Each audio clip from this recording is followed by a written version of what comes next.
का धन्यवाद करते हैं आज की शाम के लिए कि प्रभु ने एक और मौका हमको दिया है कि हम प्रभु की आराधना करें। थोड़ी देर में प्रार्थना करके आपको प्रभु के संदेश में ले जाना चाहता हूँ। आइए हम प्रार्थना करें। स्वर्गीय पिता, आपको धन्यवाद आज के इस दिन के लिए प्रभु, दोपहर के लिए, संध्या के लिए, जब आपके लोग एकत्रित हैं आपकी आवाज़ सुनने के लिए। पवित्र आत्मा आपकी वास्तविक उपस्थिति लोगों के घरों में और जीवनों में हो। लोग यीशु को पहचाने, लोग यीशु की नज़दीकी में लाए जाए। धन्यवाद आपका, धन्यवाद। Thank you Jesus. ओ धन्यवाद करें मेरे प्रियो, थोड़ी देर अपने हाथों को उठाएं, प्रभु का धन्यवाद करें। हालेलुया, क्योंकि धन्यवाद का बलिदान चढ़ाने वाला प्रभु की महिमा करता है। Hallelujah, thank you Jesus, thank you Jesus, thank you Jesus. संभालने के लिए धन्यवाद, अगुवाई करने के लिए धन्यवाद, अच्छा भोजन देने के लिए धन्यवाद, हर प्रकार की जरूरतों को पूरा करने के लिए धन्यवाद। स्तुति हो अब्बा पिता, आप पवित्र हैं, सामर्थी है, दयालु हैं, प्रेमी हैं, आपकी स्तुति हो। हालेलुया, असंभव को संभव करने वाले प्रभु, स्तुति हो, स्तुति हो, आराधना हो, आराधना हो। योग्य केवल तू, योग्य केवल तू, योग्य केवल तू ही प्रभु, मेरे प्रभु यीशु। आदर और महिमा है तेरी, आदर और महिमा है तेरी, आदर और महिमा है तेरी प्रभु, मेरे प्रभु यीशु। पवित्र केवल तू राजाधिराज, पवित्र केवल तू ओ प्रभु, पवित्र केवल तू ही प्रभु, मेरे प्रभु यीशु। ओ यीशु नाम की जय जयकार। तू जो पवित्र और धर्मी और न्यायी करुणा में, आराधना हो, आराधना हो। पिता तेरी आराधना हो, जीवन तुझको सौंपता हूँ, प्रेम तुझसे करता हूँ। यीशु तेरी आराधना हो, जीवन तुझको सौंपता हूँ, प्रेम मैं तुझसे करता हूँ। पवित्र आत्मा तेरी आराधना हो, जीवन तुझको सौंपता हूँ, प्रेम मैं तुझसे करता हूँ। परम धन्य प्रभु, सनातन राजा, अलौकिक परमेश्वर, स्वर्ग और पृथ्वी के परम प्रधान परमेश्वर, सारी महिमा, आदर, इज्जत, स्तुति, भक्ति लाकर आपके चरणों के पास अर्पित करते इसे यीशु नाम से स्वीकार करें।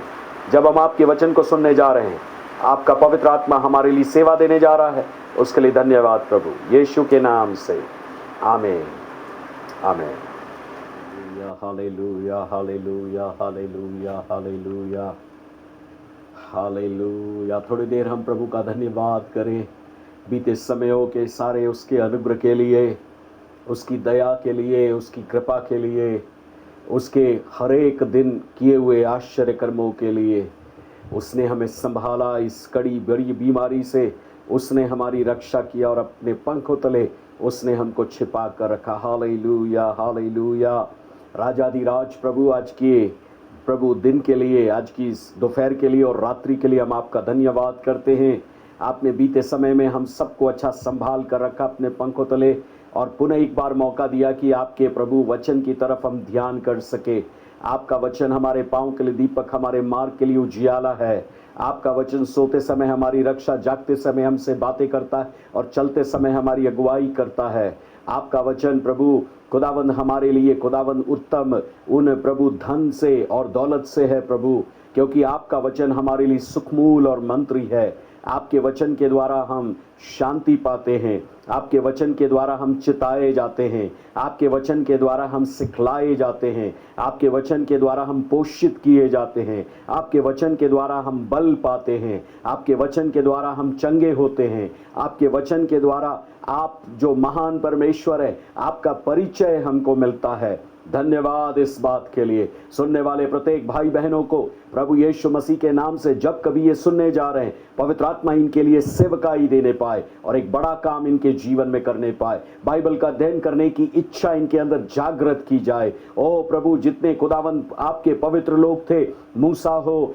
चाहे प्रभु एज्रा हो, चाहे प्रभु जी खुदावंत प्यारे प्रभु पौलुस हो, इन्होंने आपके वचन की गहरी जांच पड़ताल किया। पतरस हो, याकूब हो, ओ प्रभु यहूदा हो, ओ प्रभु यीशु मसीह, आप भी परमेश्वर के वचनों की जांच पड़ताल करते थे और लोगों को अपने जीवन में वो वचन सिखाने के पहले लागू करते थे। वैसे ही प्रभु, हम इन वचनों को जब लोगों को सिखा रहे, हम में से प्रत्येक जन इसको लागू करने पाए और आपके आशीषें प्रभु लागू करने के द्वारा प्रत्येक के जीवनों पर यीशु नाम से आने पाए। धन्यवाद, आपने दुआ को सुना है। सारी महिमा और इज्जत आपको देते यीशु के नाम से मांगते हैं, आमीन। प्रियो, मैं पुनः एक बार प्रभु यीशु के नाम से आपका स्वागत करता हूं इस बाइबल अध्ययन में, जहां पिछले दिनों में हम लगभग 11 कड़ी, 11 श्रृंखलाएं, 11 इसके भाग हम आपको दे चुके हैं। बाइबल को कैसे हमको पढ़ना है, बाइबल को कैसे हमको अध्ययन करना है, बाइबल को कैसे हमको समझना है, बाइबल को कैसे हमको कंठस्थ करना है और बाइबल को कैसे हमको अध्ययन करके विभिन्न तरीकों से बाइबल के उन बातों की गहराई तक जाना है। और पुनः एक बार जब मैं आपका स्वागत करता हूं, मैं जानता हूं कहीं ना कहीं आप इन चीजों को लोगों को बांट रहे हैं और आप खुद इस छुट्टियों के समय, जो गर्मियों की छुट्टियां हैं, आप परमेश्वर के वचन के साथ पर्याप्त मात्रा में समय बिता रहे हैं, क्योंकि परमेश्वर के वचन के साथ समय बिताया गया समय व्यर्थ नहीं है। आप जितने अध्याय पढ़ते हैं, आप जितना आयतें पढ़ते हैं, आप जितनी बाइबल की पुस्तकें पढ़ते हैं, वो धन्य है। बाकी दुनिया की सारी पुस्तकें जो आप पढ़ते हैं, टीवी जो आप देखते हैं, या मोबाइल में आप व्हाट्सएप पर मैसेजेस, फेसबुक पर लोगों को देखते हैं, ये सब आपको सूचनाएं देती है। They give you information, but the word of God will give you transformation. Hallelujah. परंतु परमेश्वर का वचन आपका जीवन बदल देता है। परमेश्वर के वचन के अंदर जीवन बदलने की सामर्थ्य है। सो पिछले दिनों में हमने आपको विषयात्मक या टॉपिकल स्टडी के बारे में भाई जोशुआ ने आपको बताया, पास्टर राजेश ने आपको जो है पिछले दिनों में जीवन संबंधी संदेश को दिया, बायोग्राफिकल मैसेज को दिया। इसी बीच में बाइबल के अनेक बातों के ऊपर हमने बहुत सारी चीजें आपको पहुंचाई है। आज हम अध्ययन करने जा रहे हैं कि एक अध्याय यदि आप प्रतिदिन पढ़ते हैं तो लगभग 3.5 साल में आप बाइबल को पूरी करते हैं। और वो एक अध्याय पढ़ने पर आपको अध्याय का अध्ययन कैसे करना है, how to study the Bible with chapters, हर एक अध्याय को आपको कैसे अध्ययन करना है। और बाइबल पहले अध्यायों में विभाजित नहीं थी। जब पौलुस ने लिखा, पतरस ने लिखा, यहूदा ने लिखा, याकूब ने लिखा, सुसमाचार लूका ने लिखा, मरकुस ने लिखा, मत्ती ने लिखा, या व्यवस्था विवरण की पुस्तक कह लीजिए जो पंच ग्रंथ कहलाता है, इतिहास की पुस्तकें कह लीजिए जो बाइबल के अंदर में है, इसमें से एक छोटी पुस्तक के समान थी जिसके अंदर कोई अध्याय, कोई आयत नहीं थी। लेकिन बिशप स्टीफन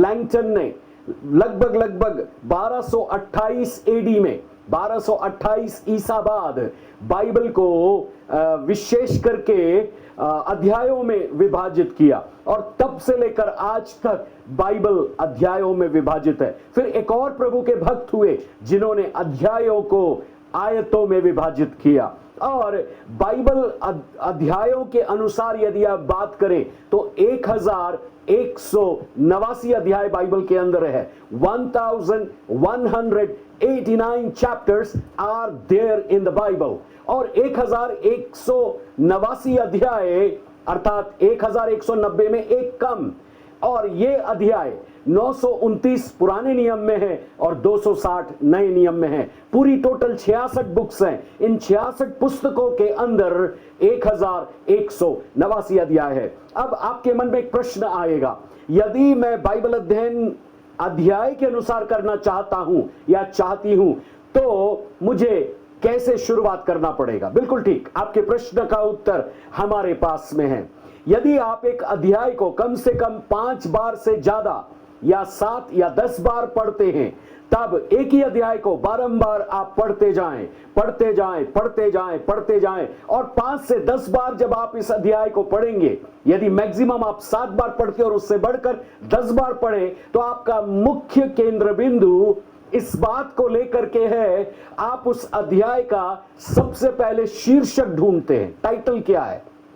जब टाइटल आप उसमें पता कर लेते हैं, तब उसके बाद उसको पढ़ने के द्वारा उसके अंदर मुख्य आयत कौन सी है, what is the keywords of that very chapter, फिर आप फिर पढ़ते हैं और उसके अंदर फिर आप कुछ शब्दों को ढूंढते हैं जो आपको बारंबार कुछ शब्द बार बार मिलेंगे। फिर आप उसके अंदर जो यीशु मसीह की सिखाई हुई शिक्षा है, पिता की या पवित्र आत्मा की, उसके बारे में पाते हैं। और उसके अंदर कई बार आप प्रतिज्ञा पाते हैं, कई बार आप आज्ञा पाते हैं, जिसके ऊपर आप पिछले संदेशों में सुन चुके हैं। और जब आप उन अध्यायों का अध्ययन करते हैं, सबसे अच्छी बात यह है, यदि आप 2 अध्याय प्रतिदिन पढ़ें और अध्ययन करें, तो आप लगभग 2 साल के अंदर बाइबल को, पूरी बाइबल को आप फिनिश कर पाएंगे। और यह बड़ा मेहनती कार्य जरूर है, परिश्रमी कार्य जरूर है, लेकिन इस परिश्रम के पीछे प्रभु का आशीष का सामर्थी भंडार छिपा हुआ है। मैं आपको बताऊं, प्रभु के वचन के अंदर ऐसा लिखा है, भजन संहिता 119 के अंदर, कि परमेश्वर का वचन आकाश में स्थिर है। भजन संहिता 147 का 17 ये कहता है, परमेश्वर का वचन अति वेग से दौड़ता है। हालेलुया। भजन संहिता 147 और उसका 17वां वचन, माफ कीजिए 15वां वचन, वह पृथ्वी पर अपनी आज्ञा का प्रचार करता है और उसका वचन अति वेग से दौड़ता है। परमेश्वर का वचन अति वेग से दौड़ता है। और बाइबल कहती है घास सूख जाएगी, फूल मुरझा जाएगा, परंतु परमेश्वर का वचन युगानुयुग स्थिर रहेगा। हालेलुया। परमेश्वर का वचन युग युग स्थिर रहने वाला प्रभु है। मेरे और आपका जीवन आएगा और चला जाएगा, लेकिन मेरे और आपके परमेश्वर का वचन युग युग एक समान रहेगा। सो जब आप बाइबल का अध्ययन अध्याय से करना चाह रहे हैं, तो आप इसके मुख्य विषय को ढूंढने की कोशिश करें कि इसके अंदर वास्तविकता में क्या है। क्यों मुझे अध्याय से अध्ययन करना है, पहले हम इस बात को आपको बताएं और फिर हम अध्ययन में आपको लेकर के जाएं। पहला कारण यह है कि जब आप हर एक अध्ययन का अध्ययन करते हैं, आपको हर अध्याय के अंदर गहरी बातें, आत्मिक विचार आपको प्राप्त होंगे, और जब आप उनको लेंगे और लागू करेंगे, वे आपका जीवन बदल देंगे, आपके विचारों को बदल देंगे, आपके चाल चलन को बदल देंगे। दूसरी बात, इसमें आपको ज्यादा गहरा जाने की जरूरत नहीं है, आप उथला उथला चलते हैं। तीसरा कारण, जब आप अध्याय का अध्ययन करते हैं, आप सीखने के इच्छुक हैं, इसीलिए आपको परमेश्वर का पवित्र आत्मा शिक्षक के रूप में सिखाने के लिए तैयार रहता है। और जब आप सीखने के लिए तैयार रहते हैं, तब आपको इसमें ज्यादा संदर्भ के पुस्तकों की जरूरत नहीं है। शुरू में जब आप इसको पढ़ते हैं, आपको टाइम लगेगा, लेकिन जैसे जैसे आप एक आदत बना लेते हैं, वो आदत बनने पर आपको फिर समय नहीं लगेगा। शुरू में मुझे भी तकलीफ होती थी, लेकिन बाद में जब आदत बना लिया कि एक अध्याय के अंदर लिखा क्या है, उसको पूरा कल्पनाओं के द्वारा, विचारों के अंदर पवित्र आत्मा की सहायता से ध्यान करते हुए, चिंतन करते हुए, मनन करते हुए, बैठ करके सोचना, और जहां समझ में नहीं आता तुरंत प्रार्थना करना, क्योंकि परमेश्वर का टेलीफोन नंबर 333 है, 333, अर्थात यिर्मयाह 33 अध्याय और 3रा वचन, यिर्मयाह चैप्टर 33 एंड वर्स 3।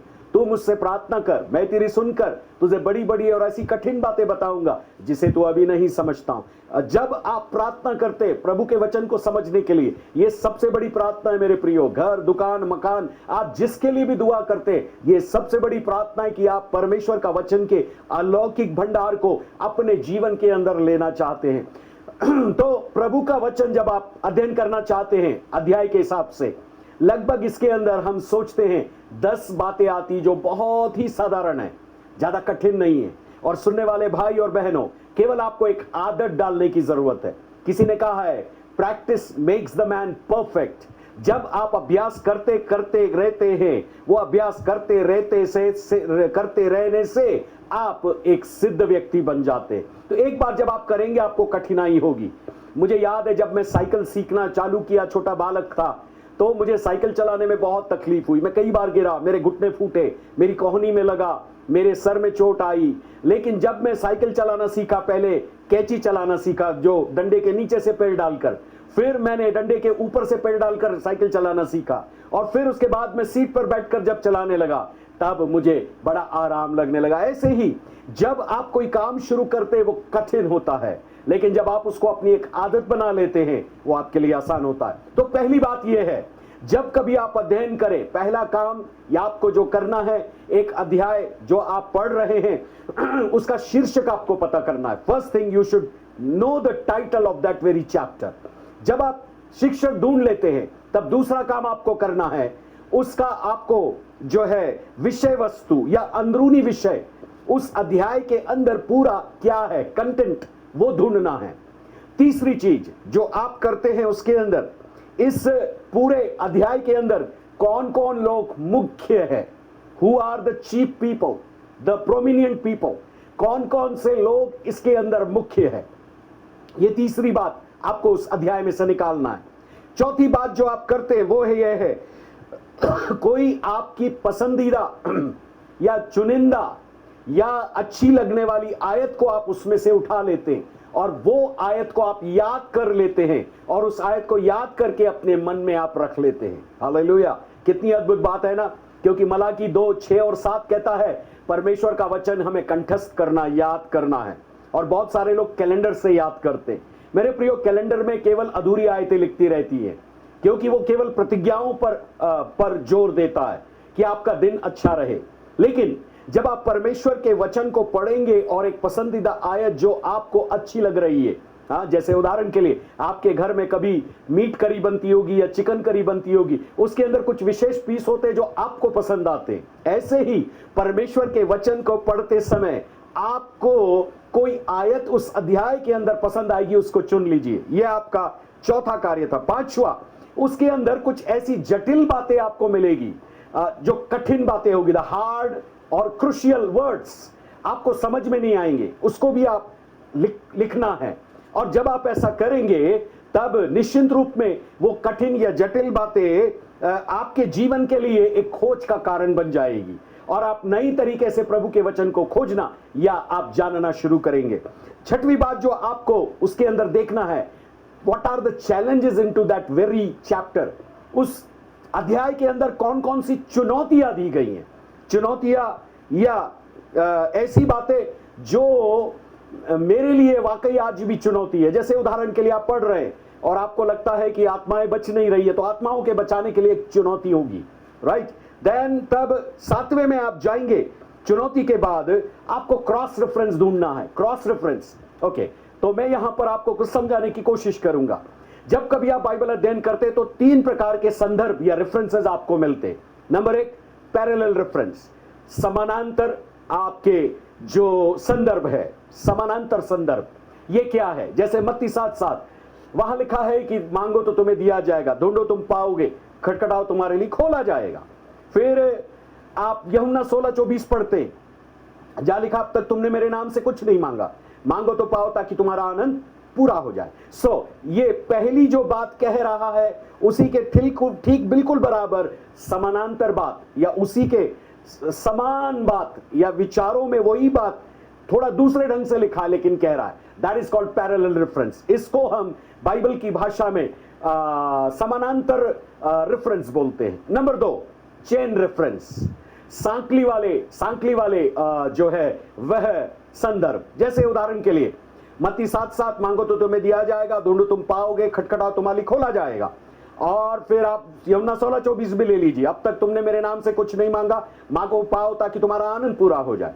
फिर एक और आयत आप उसके साथ जोड़ सकते हैं, जो मांगता उसे मिलता है, जो ढूंढता वो पाता है, जो खटखटा उसके लिए खोला जाता है। फिर एक और आयत आप जोड़ सकते हैं कि जो कोई प्रभु के पास आता है प्रभु उसको ऐसा ही नहीं निकालेगा। सो ऐसी कई आयतें सांकलों के रीति से, चेन की रीति से आप ले लेते हैं, इसको चेन रेफरेंस बोलते हैं। सो पैरेलल रेफरेंस अर्थात समानांतर संदर्भ, फिर चेन रेफरेंस या सांकली वाले संदर्भ। और तीसरे प्रकार का एक संदर्भ है, वो है क्रॉस रेफरेंस।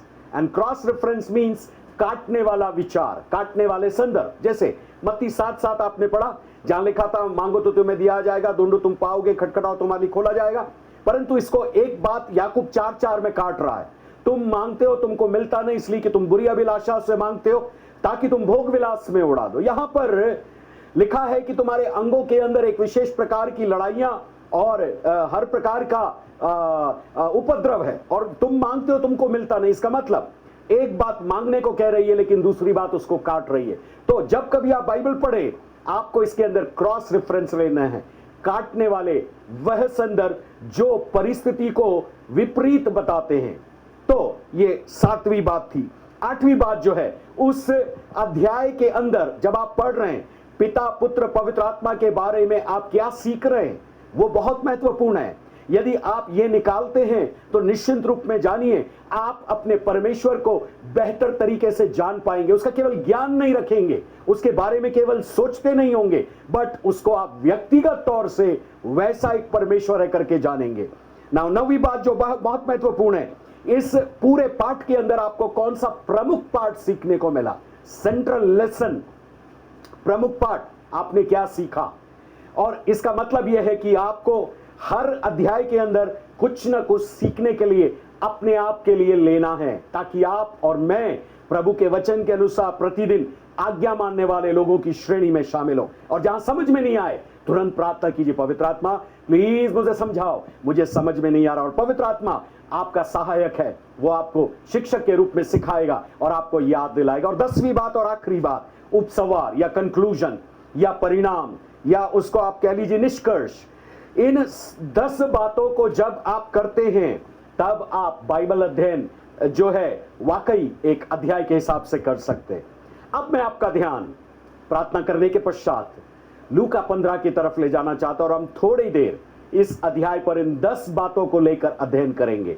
और मैं विश्वास करता हूं यह संदेश जब खत्म होगा पवित्र आत्मा आपके अंदर इच्छा उत्पन्न करने जा रहे हैं अभी यीशु के नाम से कि आप इस प्रकार के अध्ययन को कर सके और आत्मिक जीवन के अंदर बढ़ सके। मुझे याद आता है जी कैम्पबेल मॉर्गन एक प्रभु के बहुत बड़े भक्त हुए जो अध्यायों का अध्ययन करने के लिए बड़े माहिर समझे जाते, और ऐसा कहते हैं उन्होंने ऐसी एक अपने जीवन के अंदर शैली को उत्पन्न किया कि वे एक अध्याय को कम से कम 30 से 40 बार पढ़ते थे।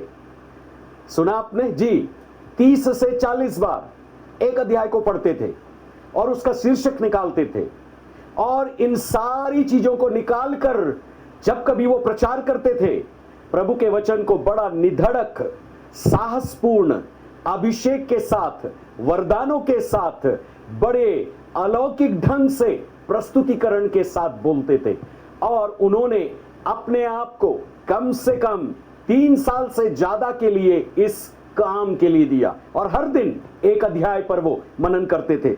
यदि आप इस प्रकार के अध्ययन को करना चाहते हैं तो कई बार आपको सवाल भी पूछना पड़ेगा, यह अध्याय किसके लिए लिखा है, किसके बारे में लिखा है और कहां से लिखा। ये छोटे छोटे प्रश्न आपके मन की तैयारी करेंगे इन 10 बातों को समझने के लिए। और जब आप सबसे पहले कोई भी अध्याय पढ़ते हैं, जैसे उदाहरण के लिए हम लूका रचित सुसमाचार लेते हैं, आप में से ज्यादातर लोग लूका रचित सुसमाचार 15 अध्याय को जानते हैं। यहां 3 दृष्टांत प्रभु ने दिया है, भेड़ का दृष्टांत दिया है, सिक्के का दृष्टांत दिया है और पुत्र का दृष्टांत दिया है। भेड़ खो गई है, 100 में से 10 में से 1 सिक्का खो गया है और 2 पुत्र में से 1 पुत्र खो गया है। और इस अध्याय को जब आप पढ़ें, इस वचन को सुनने के बाद आप इस अध्याय को पढ़ें और पढ़ने के बाद आप जो है अध्ययन कैसे करना है उसके ऊपर इन बिंदुओं को लागू करें। तो जो 10 बातें मैं आपको बताया था, हम पहली बात लेंगे, जब आप इस अध्याय को पढ़ते हैं, एक आयत से लेकर लगभग 32 आयतें इसके अंदर में हैं। इन 32 आयतों के अंदर एक आयत से 15 लूक द गॉस्पेल चैप्टर 15 को पढ़ते हैं, तो इसका शीर्षक आप हमेशा सिक्का गुम गया है, मिल गया है, भेड़ गुम गई है, मिल गई है, बेटा गुम गया है, मिल गया है। तो हम इसका शीर्षक ये देना चाह रहे हैं, खोया हुआ वापस मिला। हालेलुया, खोया हुआ वापस मिला। सुंदर शीर्षक है। शीर्षक के बारे में मैं सुझाव दूंगा। जब कभी आप कोई शीर्षक दें वचन अध्ययन करते समय, शीर्षक छोटा रखिए। जैसे यदि आप अध्ययन कर रहे हैं कुरिन्थियों की पत्री 13 अध्याय, पहला कुरिन्थी 13 अध्याय प्रेम का अध्याय है, आप दीजिए प्रेम। आप इब्रानी की पत्री उसका 11वां अध्याय पढ़ रहे हैं, वहां विश्वासियों की एक ऐसी सूची है जिसमें जो विश्वास करने वाले लोग थे उन सबके नामों की एक बड़ी सूची दी है। तो वहां आप शीर्षक दे सकते हैं विश्वास के हीरो लोग। फिर और भी कोई अध्याय आप ले लीजिए, जैसे आप यूहन्ना 14 अध्याय पढ़ते हैं, पवित्र आत्मा से संबंधित पढ़ते हैं, तो आप लिख सकते हैं पवित्र आत्मा एक व्यक्तित्व है, Holi spirit is a personality. ऐसे कई एक शीर्षक देकर आप अध्याय को अध्ययन कर सकते हैं। और एक फायदा और है इसका, यदि एक पुस्तक को आप पढ़ रहे हैं, लूका पढ़ रहे हैं, मत्ती पढ़ रहे हैं, मरकुस पढ़ रहे हैं, प्रेरितों के काम पढ़ रहे हैं, कुरिन्थियों पढ़ रहे हैं, गलातियों पढ़ रहे हैं, इफिसियों पढ़ रहे हैं, और भी कोई पुस्तक पढ़ रहे हैं पुराने नियम की, हर एक अध्याय पर जब आप एक शीर्षक देंगे तो आप पूरा सप्ताह या महीने के अंदर, यदि ज्यादा अध्याय है तो आप एक एक शीर्षक से उस अध्याय को अगुवाई करके एक नए अध्ययन की तरफ जा सकते हैं। उसको मैं जस्ट आपको नाम बता देना चाहता हूं।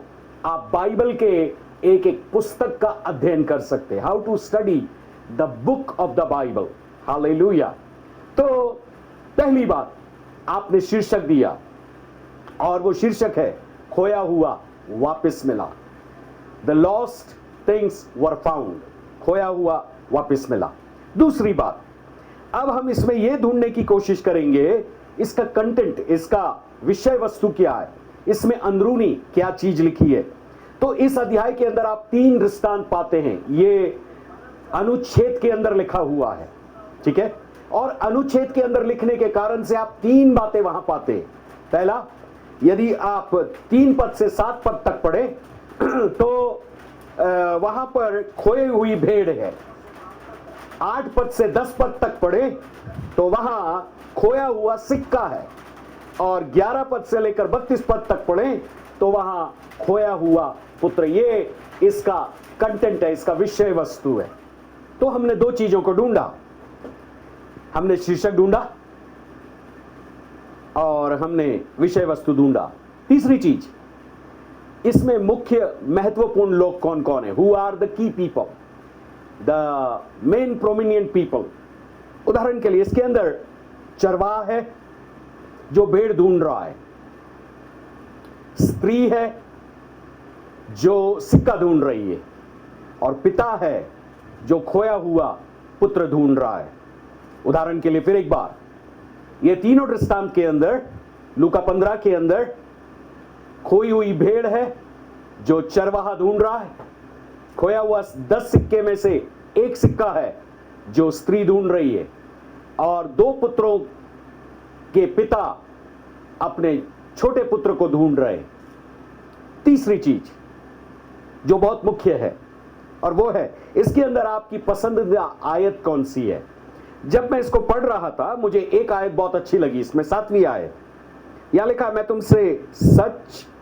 मैं तुमसे कहता हूं, इसी रीति से एक मन फिराने वाले पापी के विषय में भी उतना ही आनंद होगा जितना कि 99 ऐसे धर्मियों के विषय में नहीं जिन्हें मन फिराने की आवश्यकता नहीं। यीशु मसीह इस आयत के अनुसार ये कहना चाह रहे हैं, एक मन फिराने वाले पापी के लिए स्वर्ग में जितना आनंद होता है, उतना जितने धर्मी लोग मन फिराते उतना आनंद नहीं होता। इसका मतलब खोए हुए लोग जब प्रभु के पास आते, खोई हुई भेड़ जब प्रभु के पास आती है, खोया हुआ सिक्का जब प्रभु के हाथों में आता है, तब प्रभु बहुत आनंद मनाते। और ये बात आप तीनों दृष्टांतों के अंदर में पाएंगे। आपकी मुख्य आयत आपने ढूंढ ली। अब हम चौथे पांचवें बात की तरफ चलते। चौथी बात हमने ढूंढा, पहला हमने शीर्षक ढूंढा, खोया हुआ वापस मिला। दूसरा हमने विषय वस्तु ढूंढा कि इसमें खोई हुई भेड़ है, खोया हुआ सिक्का है और इसके अंदर खोया हुआ पुत्र है। तीसरा हमने जो है इसके अंदर मुख्य महत्वपूर्ण लोग ढूंढे। इसमें महत्वपूर्ण जो लोग हैं वो चरवाहे के साथ खोई हुई भेड़ है ना, भेड़ को वो ढूंढ रहा है, और स्त्री के साथ खोया हुआ सिक्का है, वो ढूंढ रही है उसको, और पिता जो खोया हुआ पुत्र को ढूंढ रहा है। चौथी बात हमने पसंदीदा आयत को ढूंढा। अब हम पांचवी बात की तरफ चलते। पांचवी बात इसके अंदर हम आपसे ये कह रहे थे कि इसके अंदर कोई महत्वपूर्ण शब्द है जो आपको अच्छा लगा है, इंपॉर्टेंट वर्ड्स, वो वर्ड्स जो आपके दिल को छू लिए, जो बार बार आए इसके अंदर। जैसे उदाहरण के लिए खोया हुआ, पद 4 यदि आप पढ़ते हैं, वहां लिखा है पद 4 में, तुम में से कौन है जिसकी 100 भेड़ें हो, जिसमें से एक खो जाए, जो 99 को जंगल में छोड़कर उस खोई हुई को ना मिल जाए, खोजता ना रहे। पद 5 इसके अंदर लिखा है और जब वह मिल जाती है तब उसे बड़े आनंद से कंधे पर उठा लेता है। इसका मतलब ये खोई हुई भेड़ मिल गई। पद 9 यहां पर लिखा है और वह जब मिल जाता है तो अपनी सखी और पड़ोसियों को इकट्ठा करके कहती है, मेरे साथ आनंद करो क्योंकि मेरा खोया हुआ सिक्का मिल गया है। पद 24 यदि आप पढ़ते हैं, क्योंकि मेरा यह पुत्र मर गया था फिर जी गया है, और खो गया था अब मिल गया है, और वे आनंद करने लगे। और पद 32 यहां कहता है, परंतु अब आनंद करना और मगन होना चाहिए, क्योंकि ये तेरा भाई मर गया था फिर जी गया है, और खो गया था अब मिल गया है। वैसे ही वापिस जो मिला उसके लिए पद 5 जो हम पढ़ चुके, वह मिल जाती है तो वो उसे बड़े आनंद से उसे कंधे पर उठा लेता है। ये वापिस मिलने वाली बात है। पद 6 के अंदर फिर लिखा है, और घर में आकर मित्रों और पड़ोसियों को इकट्ठा करके कहता है, मेरे साथ आनंद करो क्योंकि मेरी खोई हुई भेड़ मिल गई है, मतलब वापसी मिली। पद 9 फिर एक बार जिसको हमने पढ़ा था, और जब वो मिल जाता है तो अपने सखी और पड़ोसियों को इकट्ठा करके कहती है, मेरे साथ आनंद करो क्योंकि मेरा खोया हुआ सिक्का मिल गया है। पद 24 के अंदर जो हमने दोबारा पढ़ा था, मेरा पुत्र जो मर गया था वह जी गया है, खो गया था मिल गया है, और वे आनंद करने लगे। और फिर 32 वचन वापस, परंतु अब आनंद करना और मगन होना चाहिए क्योंकि तेरा भाई मर गया था फिर जी गया और खो गया है अब मिल गया है। हालेलुया। इसका मतलब इसके अंदर जो महत्वपूर्ण शब्द आपको लग रहे हैं, एक ही समान शब्द बार बार दोहराए गए, ऐसे ही आप भी महत्वपूर्ण शब्दों को ढूंढिए और उसकी एक सूची बना लीजिए कि उस अध्याय के अंदर वो कहां लिखे हैं। छठवीं बात, कुछ चुनौतियां होती है हमेशा जब आप बाइबल पढ़ते, आपको कहीं ना कोई ऐसा वाक्य मिलता है, कोई ऐसा वाक्या मिलता है, कोई ऐसा शब्द मिलता है जो आपके समझ के बाहर होता है। इसको मैं चुनौती कहता हूं। I call it a challenge, क्योंकि ये चुनौती वो चुनौती है जिसमें आपको ये समझ में नहीं आता है। हालेलुया। अब हम छठवीं बात की तरफ जा रहे हैं जो चुनौतियों के बारे में मैंने आपको बताया। तो मैं जब इसको पढ़ रहा था मुझे 3 चुनौतियां मिली। पहली चुनौती मुझको मिली 99 लोगों को मन फिराने की जरूरत नहीं है, पद 7 के अंदर। दूसरी चुनौती मिली कि वो जो 9 सिक्के हैं उसकी परवाह उसने नहीं किया। और तीसरी चुनौती मुझे मिली, जो बड़ा बेटा था जब वो गुस्सा हो गया, पिता ने उसको समझाने की कोशिश किया, पिता उसको मनाता रहा, लेकिन वो पिता के लिए एक चुनौती था। सो ये चुनौतियां मेरे जीवन के अंदर इसलिए वचन देता है ताकि मैं जान सकूं कि परमेश्वर मेरा कितना ख्याल रखता है। परमेश्वर वो लोगों को जो प्रभु के पास नहीं है कैसे लाना चाहता है, और मैं जो उसकी भेड़ हूं मुझको भी वो संभालना चाहता है ना। 7वीं बात हमने आपको ये बताया था जब लिस्ट बना रहे थे अपन की हमको क्या क्या चाहिए। विचारों को काटने वाला संदर्भ, एक विचार को दूसरे विचार से काटने वाला संदर्भ, जिसको अंग्रेजी में कहते हैं क्रॉस रेफरेंस। अब हम 15 अध्याय का 4 से 6 तक पढ़ते हैं उदाहरण के लिए, राइट। इसको उदाहरण के रूप में लेकर 4 से 6 में ऐसा लिखा है, तुम में से कौन है जिसकी 100 भेड़ें हो, उनमें से एक खो जाए तो 99 को जंगल में छोड़कर उस खोई हुई भेड़ को जब तक ना मिल जाए खोजता ना रहे, और जब मिल जाती तब वो उसे बड़े आनंद से कंधे पर उठा लेता है और घर में आकर मित्रों और पड़ोसियों को इकट्ठा करके कहता है मेरे साथ आनंद करो क्योंकि मेरी खोई हुई भेड़ मिल गई है। 4 से 6 यहाँ पर जो लूका लेखक है उसने खोई हुई भेड़ के बारे में बोला है। इसका उदाहरण ले, और यदि हम इसके क्रॉस रेफरेंस ढूंढे तो इसके क्रॉस रेफरेंस हमको ये मिलेंगे, जैसे उदाहरण के लिए यशाया 53वां अध्याय, मनुष्य एक भेड़ है और यीशु मसीह हमारे लिए भेड़ बनकर के आया और क्रूस पर बलिदान हुआ। यशाया 53 अध्याय और उसकी 6वीं आयत ऐसा कहती, हम तो सब के सब भेड़ों के समान भटक गए थे, हमें से हरेक ने अपना अपना मार्ग लिया और यहोवा ने हम सभी के अधर्म का बोझ उसी पर लाद दिया गया। हम सब भेड़ों के समान भटक गए थे। इसका मतलब भेड़ कौन है? भेड़ मनुष्य जाति है। यीशु मसीह वो 100 भेड़ों की जब बात कर रहे हैं तो वो 100 भेड़े कोई और नहीं परंतु जो मनुष्य प्रभु परमेश्वर को जानते हैं और जो नहीं जानते, इन दोनों के बीच का फासला है। और एक और क्रॉस रेफरेंस मैं आपको देना चाहता हूं और वो है भजन संहिता 119 और उसका 176वां वचन, 119 का 176 ऐसा लिखा है, मैं खोई हुई भेड़ के समान भटका हूं, तू अपने दास को ढूंढ ले क्योंकि मैं तेरी आज्ञाओं को भूल नहीं गया। तू अपने दास को ढूंढ ले। यहां पर एक क्रॉस रेफरेंस में ये काट रहा है, मैं खोई हुई भेड़ हूं, प्रभु तू मुझे ढूंढ। वहां कह रहा है कि चरवाहा ढूंढने के लिए आया, यहां कह रहा है प्रभु तू मुझे ढूंढ। तो ये बात को काट रहा है, इसी को क्रॉस रेफरेंस बोलते हैं। तो काटने वाला जो संदर्भ है एक विचार से पॉजिटिव होगा, दूसरा विचार नेगेटिव होगा, एक धनात्मक होगा, एक नकारात्मक होगा। लेकिन आप इन दोनों विचारों को जब रखोगे तो आपको समझ में आएगा कि बाइबल विरोधी बात नहीं कर रही है, विरोधी काटने वाली बात नहीं कर रही है, परंतु हमको तर्क समझने के लिए मदद होती है। एक उदाहरण मैं और आपको दूंगा।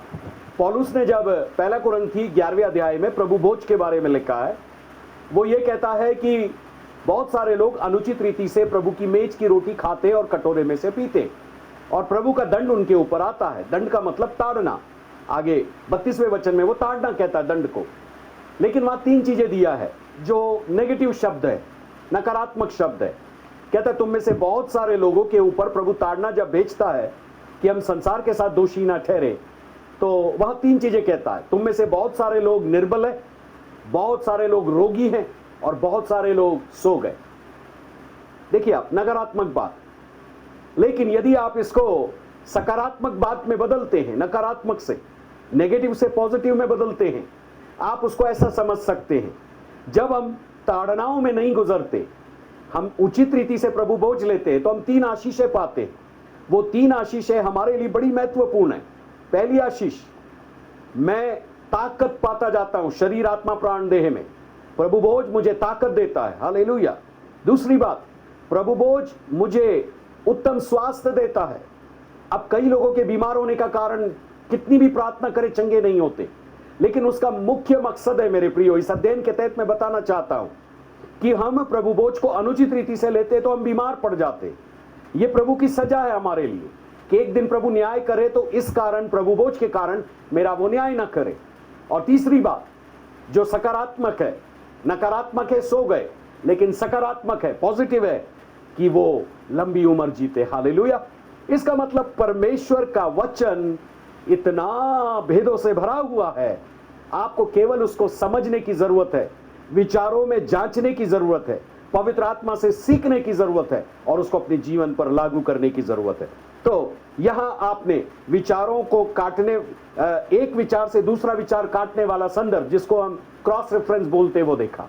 अब 8वीं बात जो बहुत महत्वपूर्ण है, जो मेरे लिए एक बड़ी आनंद का कारण है, हर वचन के अंदर जब कभी मैं पढ़ता हूं मुझे पिता पुत्र पवित्र आत्मा कहीं ना कहीं मिलते, कहीं पिता मिलते, कहीं पुत्र मिलते, कहीं पवित्र आत्मा मिलते। अब आप एक प्रश्न करेंगे, तो भाई आप ये बताइए कि ये जो लूका 15 अध्याय जिस पर हम मनन कर रहे हैं, इसके अंदर पिता पुत्र पवित्र आत्मा कहाँ है? हमको तो नहीं दिखाई देते।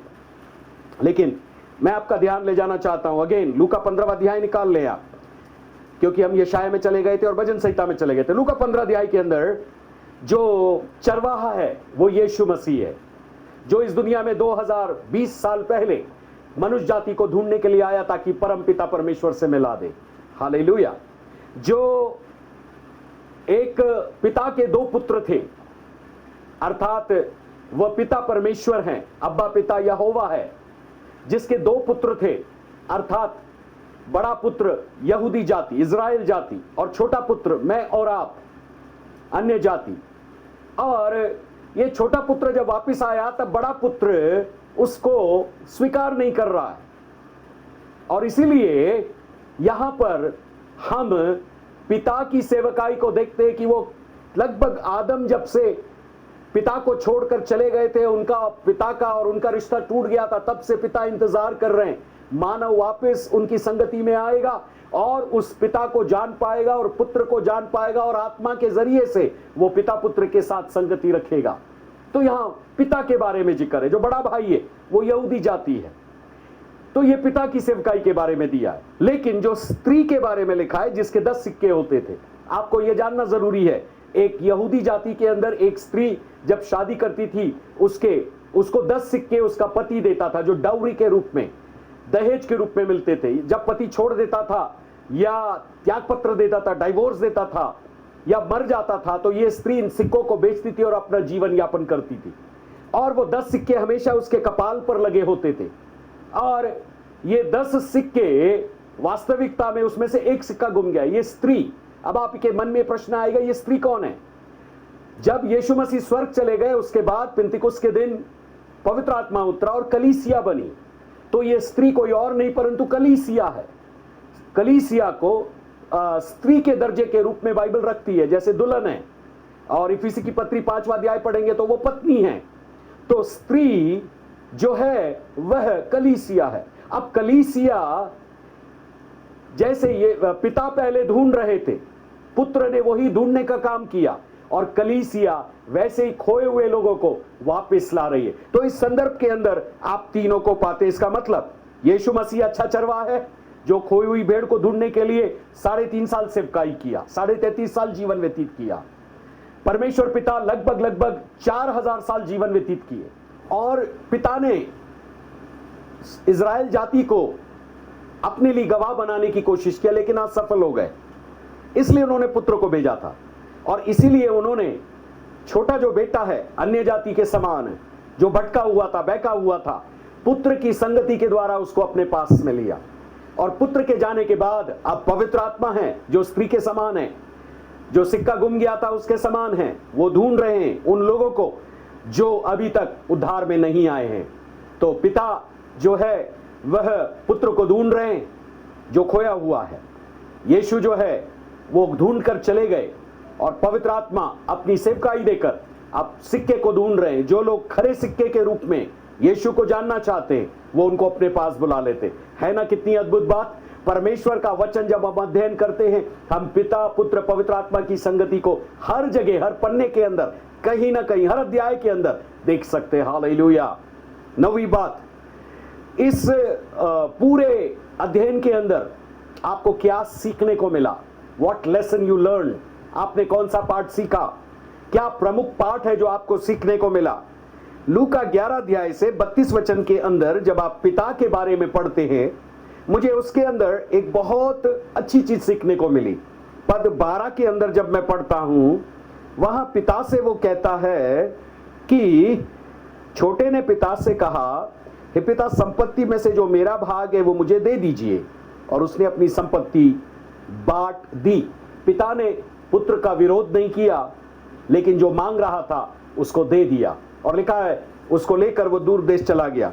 पद 19 और 21, पद 19 में लिखा है, अब इस योग्य नहीं रहा कि मैं तेरा पुत्र कहलाऊं, मुझे अपने एक मजदूर के समान रख ले। और ये वो सोच रहा था और 21 पद में घर आता है, पुत्र ने उससे कहा, पिता से कहा, पिताजी मैंने स्वर्ग के विरोध में और तेरी दृष्टि में पाप किया, अब इस योग्य नहीं कि तेरा पुत्र कहलाऊं।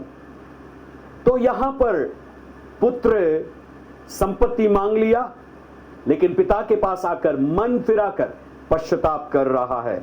दूसरे शब्दों में आप प्रमुख विचार ये पा सकते हैं कि परमेश्वर पापियों से प्रेम करता, उनके पाप से जरूर घृणा करता है। वो पाप का जीवन, पाप की आदतें, पाप का स्वभाव, पाप की दशा, ये परमेश्वर को पसंद नहीं है।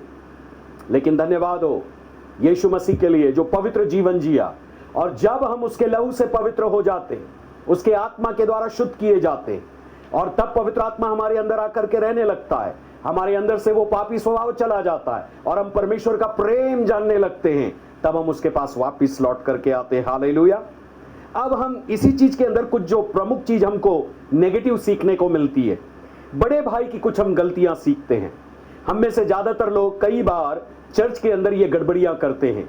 हाँ, चर्च के अंदर ये गड़बड़ियां करते हैं। जब कोई नया विश्वासी आता है, अच्छा प्रार्थना करने वाला होता है, वचन पढ़ने वाला होता है, पास्टर उसको आगे बढ़ाता है, बड़े भाई की तरह कई बार हम क्रोध करते हैं। पद 28 को आप पढ़िए, उसने गुस्सा किया अपने पापा के ऊपर, है ना। वो कहता है कि मैं इतने दिन से तेरे साथ हूं, मुझे ये नहीं दिया, वो नहीं दिया, मेरे लिए ये नहीं, वो नहीं किया, मेरा छोटा भाई जो सब कुछ लुटा के आ गया, उसके लिए मेरे पापा ने कितना कुछ किया। दूसरा, हम 28 पद को जब पढ़ते हैं, तब 28 पद के अंदर उस बड़े बेटे के न केवल क्रोध को देखते हैं, परंतु उसके बचपने को देखते हैं। वहां लिखा है, पिता बाहर जाकर उसे मनाने लगा। ये बचपना है एक बच्चे के अंदर, जैसा बड़ा बेटा जरूर है वो, लेकिन उसके अंदर बचपन की आदतें। कई बार विश्वासी लोग, मैं इसके घर नहीं जाऊंगा, वो आएगा तो मैं नहीं आऊंगा, वो जाएगा तो मैं नहीं जाऊंगा, वो आएगा तो मैं यहां नहीं बैठूंगा, मैं ये नहीं करूंगा। ये बचपने की आदतें मेरे प्रिय, इसको छोड़ दे चर्च के अंदर। हाँ, मैं आपसे कह रहा हूं, हर विश्वासी के साथ चलना सीखे, हर विश्वासी से अच्छा संबंध रखना सीखें, जहां गलतियां होती वह माफ करना सीखें, एक दूसरे को रोमियो 15:7 के अनुसार जैसा है वैसा ग्रहण करना सीखें। यदि आप नहीं करेंगे तो आप स्वर्ग नहीं जाएंगे। ये बड़ा भाई घर के अंदर नहीं गया, बाप मनाता रहा लेकिन नहीं गया। तीसरा, इसके अंदर जलन थी। 29 और 30 पद ऐसा लिखा है 29 और 30 में, उसने पिता को उत्तर दिया, देख मैं इतने वर्ष से तेरी सेवा कर रहा हूं और अभी भी तेरी आज्ञा नहीं टाली, तो भी तूने मुझे कभी ना एक बकरी का बच्चा दिया कि मैं अपने मित्रों के साथ आनंद करता। परंतु जब तेरा ये पुत्र जिसने तेरी संपत्ति वेश्याओं में उड़ा दी है ना, आया तो उसके लिए तूने पला हुआ पशु कटवाए। देखिए आप, ना केवल वह जलन रख रहा है, लेकिन वह दोष भी लगा रहा है। वो दोष लगा रहा है। कई बार लोग दोष लगाने में माहिर है। आदम क्यों पाप का अंगीकार नहीं कर पाया? अदन के बगीचे में बोलता है, जो स्त्री तूने मुझको दी उसने फल खिलाया। उसको ये कहना था, प्रभु मेरे से गलती हुई, मैंने फल खाया। जब हम गलती करते हैं और माफी नहीं मांगते, हम दूसरों पर दोष लगाते मेरे प्रियो, और दोष लगाने वाला हमेशा अपनी गलती को छिपाने की कोशिश करता है, और वो ये बोलता है सामने वाले ने गलती की। और बड़े भाई ने भी यही किया, जबकि पिता ने सब कुछ उसको दिया था, लेकिन उसने कभी उसका उपयोग नहीं किया। अपनापन उसके अंदर नहीं था। घर के अंदर रहते हुए भी कई बार कलीसिया में लोग होते हैं, लेकिन वो अपनापन नहीं होते। वो बोलते हैं इसकी कलीसिया है, उसकी कलीसिया, वो पास्टर की कलीसिया, वो पास्टर की कलीसिया। लोग उनको पूछते कहां जाते हो, बोले हम नाम लेते उस पास्टर की कलीसिया में जाते। अरे भाई, यदि आप उसकी कलीसिया में जाते हो तो आप भी तो उस कलीसिया के सदस्य हो ना। ये कहना चाहिए मेरी कलीसिया है। यही है, कई बार जब किसी लड़की की शादी होती है, वो ये कहे, अरे मैं तो उस आदमी के साथ रहती हूं।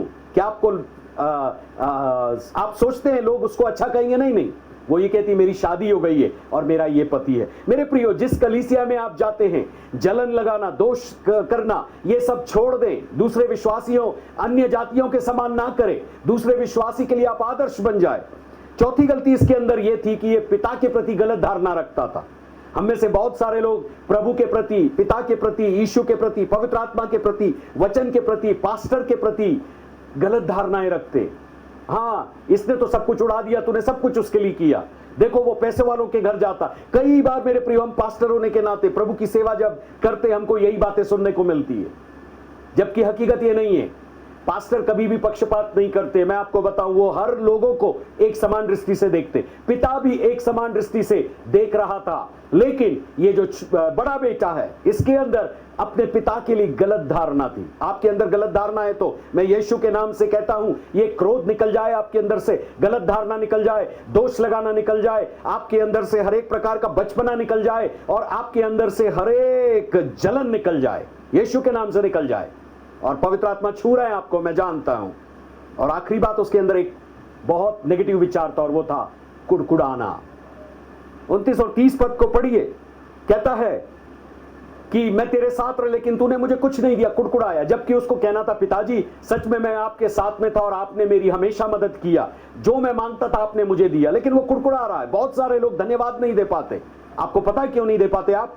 क्योंकि आप कुड़कुड़ाते हैं, पास्टर के खिलाफत कुड़कुड़ाते हैं, यीशु के खिलाफत कुड़कुड़ाते हैं, पवित्र आत्मा के खिलाफत कुड़कुड़ाते हैं, वचन के खिलाफत कुड़कुड़ाते हैं। जब आप कुड़कुड़ाते हैं तो ध्यान देना, आप कभी भी पॉजिटिव एटीट्यूड में नहीं रहेंगे, आप नेगेटिव बनेंगे, पास्टर के प्रति नेगेटिव बनेंगे, यीशु के प्रति नेगेटिव बनेंगे, और आप यीशु के आगमन के लिए अपने आप को तैयार नहीं कर सकते। तो मैं इन चीजों का पाठ प्रमुख रीति से इन चीजों में सीखता हूं।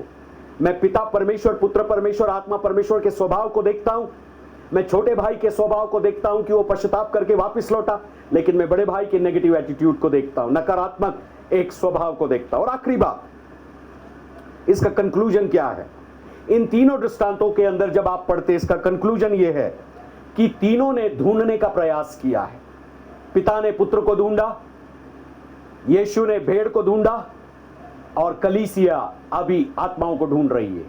सो हम निष्कर्ष या कंक्लूजन या परिणाम या सार, उपसंहार ये पाते हैं कि पिता ने पुत्र को ढूंढा, यीशु स्वामी चरवाहे ने भेड़ को ढूंढा, और कलीसिया वर्तमान में पिता के और पुत्र के स्वभाव में होकर खोए हुओं को ढूंढ रही है।